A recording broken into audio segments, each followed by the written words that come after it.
I've used Artegraft now in over 1,000 procedures. I started using Artegraft 15 years ago.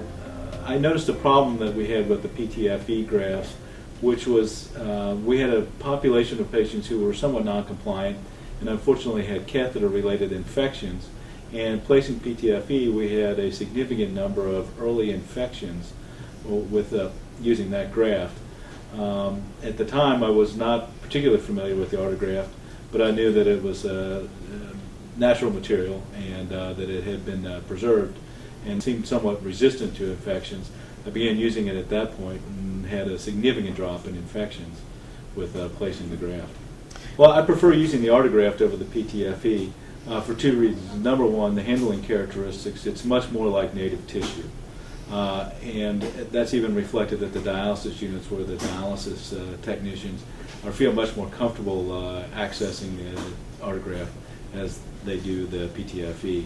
Secondly, again, we've had problems because of the presence of catheters with infections in the grafts early on. The use of the Artegraft seems to have significantly diminished that possibility.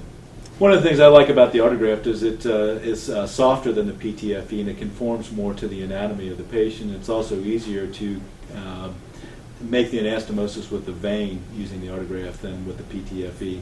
Most of the PTFE grafts have a rigidity to them that makes it difficult to anastomose to the vessels.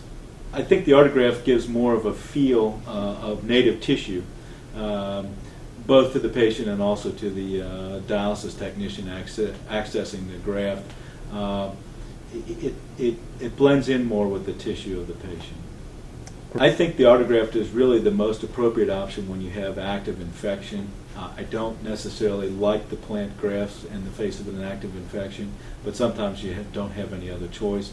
And in that circumstance, the Artegraft, in my opinion, is head and shoulders above PTFE. I had a patient several years ago who had an infected bypass graft in his leg.